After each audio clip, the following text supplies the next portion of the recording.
There are three sides to every story. There's what one person says happened, what the other person said happened, and what actually happened. I'm not here to convince you today that Scott Peterson is a good person or even a great husband. What I'm here to prove to you today is that we shouldn't put a man on death row based on circumstantial evidence. According to Scott Peterson, the last time he saw his wife was December 24th, 2002. It was early in the morning. He decided he was going to go out on his boat to the Berkeley Marina.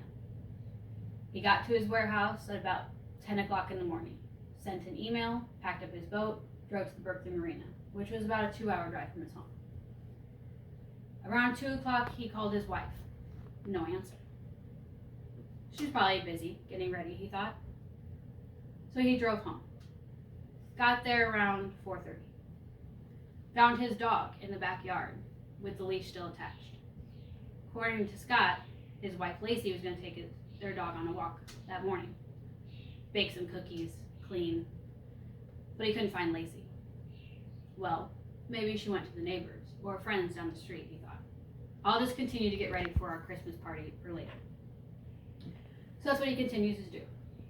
Puts his wet clothes in the washer, takes a shower, gets dressed. Still no Lacy around 5:30. So he calls Lacy's mother. And that's when the search for Lacy began. It was a massive search for her. Right away, Detective Bueller suspected Scott. He even states many times that he always suspected Scott from the beginning. There were thousands of other leads, and none of them were followed up with.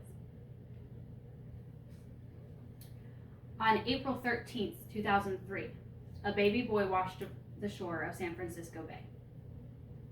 It was mostly intact, an umbilical cord still attached. There was nylon tape around his neck, tape on his face.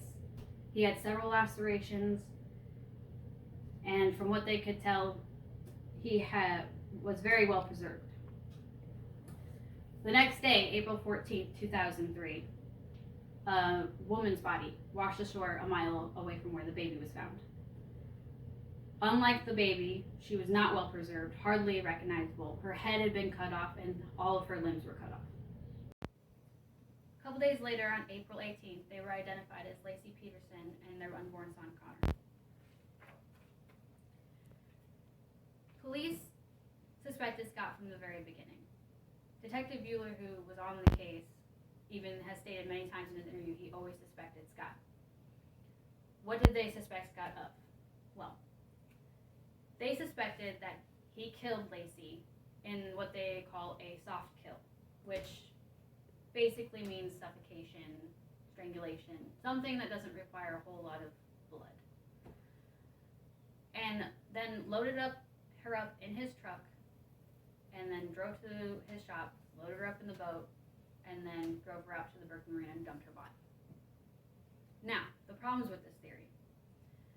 Lacy was found without her head and without her limbs, perfectly cut. There's no way that they were eaten by marine life. Marine life does not eat bone. And marine life does not gnaw off your limbs in perfect cuts. So how does that mean soft kill? Not to mention they never found a drop of blood in the Peterson home, in the Peterson vehicles, the warehouse, or even on the boat. No blood anywhere.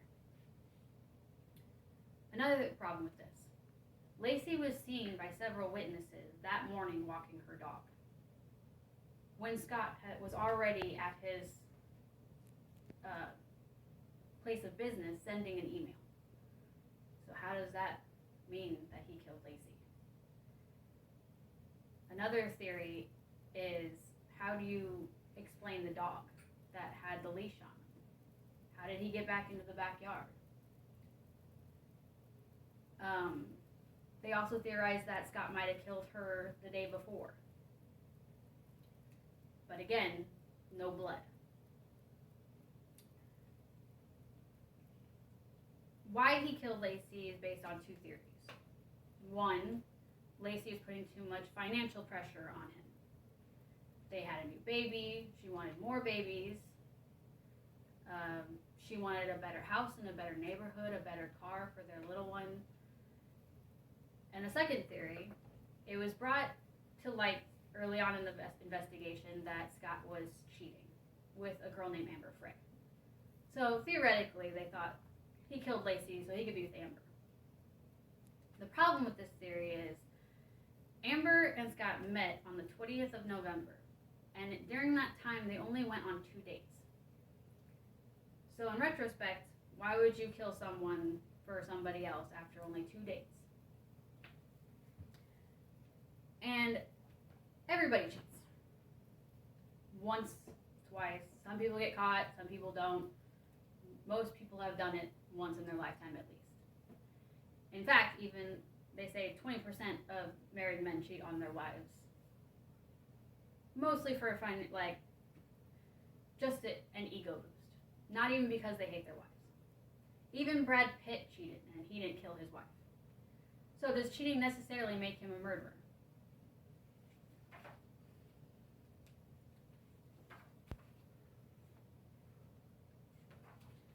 There was also lots of evidence thrown out of court, such as the biggest one being Evelyn Hernandez, who was 8 months pregnant and was also found without her head and her limbs in the same spot that Lacy was killed. Unfortunately, her baby was never found. There was also a lot of crime in the neighborhood.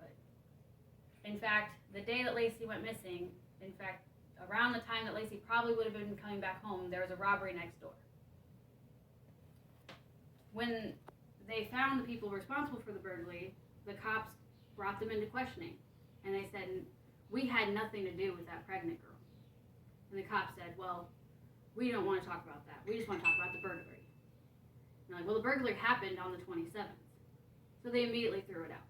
Even though a witness drove past when the burglary was happening, and the homeowners who owned the home that was being burglarized stated that it happened on the 24th, around 11 a.m.